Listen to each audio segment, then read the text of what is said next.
일단 올해 키우신 품종이 북극조, 붉은 차나라, 자광도, 그다음 매벼 종류로 이제 화도하고 구천도하고. 아 구천도도 키우셨구나. 네. 농사를 어떻게 지었는가 사람들이 되게 궁금해 하시더라고요. 그래서 네. 예, 뭐 농사 지은 방법에 대해서 한번 소개해 주실 수 있으시면.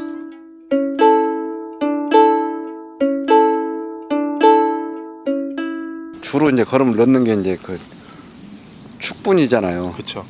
근데 그 축분도 이제 그 근원을 따져보면은 대부분 다 수입 사료로 해서 이제 소를 키우거나 돼지를 키우거나 닭을 키워가지고 거기서 나온 이렇게 축분을 가지고서 거름을 하는 형태라 네, 네.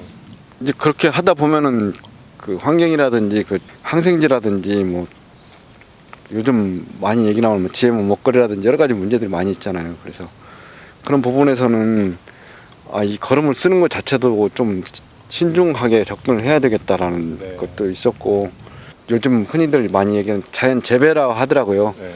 자연 농법이라고 하면 그 자연적인 상태에서 농사를 짓는 건데 저희가 논도 갈고 뭐 밭도 갈고 김도 매주고 뭐 그러잖아요. 그게 네네네. 자연적인 상태를 유지하긴 하는데 사람이 거기 가서 이제 여러 가지 농작업들 해서 그냥 요즘엔 그냥 그런 부분을 자연 재배라고들 많이 얘기하더라고요. 그래서 저도 자연 농법이라고 하기는 저도 자신이 없고 네. 그 농사를 짓는 농부가 이제 원하는 만큼 탭을 넣어서 수확량을 올리는 것하고 틀리게 이제 자연적인 농사를 지게 되면 일정한 수량 이상은 이렇게 더 이상 넘어가지 않는 부분이 있어요. 네. 그래서 그냥 욕심껏 수량을 올릴 수는 없고 자연에서 이렇게 허락하는 양 정도의 수량만 이렇게 수확을 해서 그걸 이제 먹고서 사는 거죠.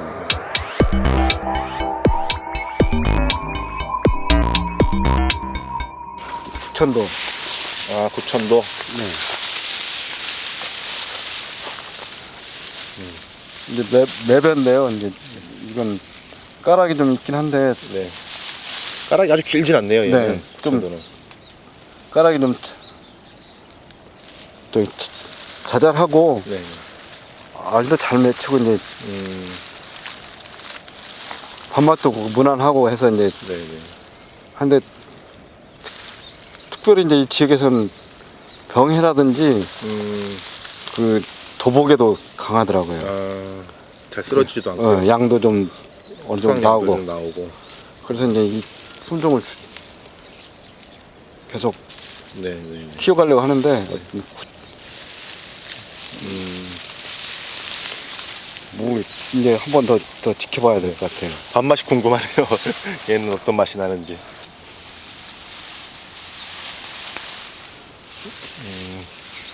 근데 이게 해마다 좀 달라지는 것 같아요. 작년에 화도가 너무 잘 됐거든요. 네. 알도 통실통실하니 이렇게 여물고 그랬는데 올해는 어떻게 된 건지 이렇게 키는 멀쩡하니 큰데 네네. 알은 이렇게 자잘하고 되게 검게 되긴 했는데 네네네. 그래서 약간 지역에 적응하는 데에서 차이가 살짝 나는 거죠, 이런 게. 그래서 그러는 건지 아니면 작년하고 올해하고 기후가 틀려서 그런지 그게 저도 이제 농사를 그래서 좀 지어봤다고 할 수가 있는데 보면은 그 각 품종별로 잘 되는 해가 있고 안 되는 해가 있더라고요. 이건 같이 들어갈까? 이게 이제 붉은 참나라. 붉은 차나라. 완전히 다르네. 네. 이게 마르지 않았을 때는 훨씬 더 붉은색인데 이름처럼. 네, 보라색처럼 네네네. 예쁘죠. 네. 이게 이제 철배인데 이건 키가 작고 네. 밥맛도 좋고 이제 알도 많이 날리고 이제 해서 계속 하고 있는데요. 키가 작으니까 첫 번째가 토종벼 중에서 농사를 짓는데 가장 큰 걱정 중에 하나가 이제 쓰러지는 거거든요. 네. 근데 이건 쓰러지는 염려가 없어요. 이거 맛은 어떤가요? 붉은 차나락은? 맛있어요. 아무래도 찰기가 더 있으니까. 현미밥을 해도 맛있어요. 현미밥을 해도 맛있고. 네. 붉은 차나락만 가지고. 네. 매벼랑 섞지 않고. 네, 찰밥처럼 그냥 찰밥처럼. 그 약과를 해도 맛있어요. 토종쌀은 제가 지금까지 해본 경험으로는 토종쌀은 어떤 쌀이든 가공성이 좋아요. 그 지금 뭐 강정을 해도 좋고 조청을 해도 좋고 약밥을 해도 좋고 어떤 쌀이든 괜찮더라고요. 왜냐하면 쌀 알이 잘고 이렇게 맛들이 독특한 맛들이 있어가지고 어떤 것을 해도 괜찮은 것 같다는 느낌이 들더라고요. 조금 더 밥맛 이렇게 다양한 걸 느끼고 싶으신 분들은 뭐 토종별을 드셔보시는 게 토종쌀 드셔보시는 게 네네네. 훨씬 좋겠네요. 권하고 싶어요. 음, 이것은 이 지역에서 오랫동안 이제 유지되면서 이제 내려오던 벼인데 그 특별히 이름이 없고 이제 녹색 쌀이라서 이제 그 녹미. 녹찰미라고 하시더라고요. 녹찰미. 이제 이쪽에 그 운주면이라고 완주군 운주면에 사시는 네네네네. 그 나이 드신 분이 농사를 지으시던 건데 그분이 이제 토종벼 농사를 계속 지으시다가 이제 그 땅이 없다고 그래서 이제 그분 아들이 농사를 이쪽에다 그러면 내가 땅이 있으니까 이쪽에다 한번 심어봐라 해서 이제 심은 거예요. 어떻게 보면 지역에 특화된 그런 네, 토종쌀 종류네요. 네, 지역에서 적응된 네네네. 토종벼인데 얘도 매벼인가요? 얘도 찰벼. 찰벼. 네. 약간 색깔이 진한 애들이 찰벼들이 많이. 표본들을 만들어 놓은 건데요. 요거 북극조, 요거는 화도, 이 구천도. 구천도, 붉은 차나락. 북극조는 이렇게 검은색 나달이 보이고 까락이 없죠. 북극조는. 네. 까락이 없고 화도는 이거는 조금 붉어졌는데 올해는 작년에는 약간 더 노란색이었고 약간은 아주 긴 까락은 아니고 까락이 있고 얘도 까락이 이제 짧은 까락이 있고 뭐 붉은 차나락은 그냥 눈으로 봐도 이 옆에가 그냥 붉은색이어서 지금 말라서 그렇지 완전히 붉은색으로 나타날 것 같아요. 제가 먹어본 토종쌀의 개념은 그 맛이 있다 없다라고 표현하는 것보다는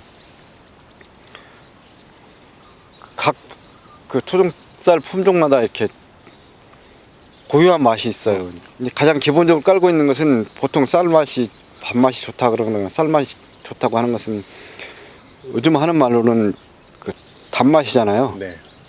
근데 토종벼는 단맛이 아니라 그 고소한 맛들이 다 있어요. 기본적으로 씹으면 고소하게 난 고소한 맛.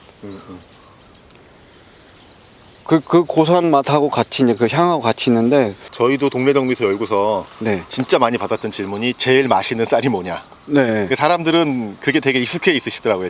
이 중에서 제일 맛있는 것 이걸 찾으시니까 저는 없다고 생각해요. 네네.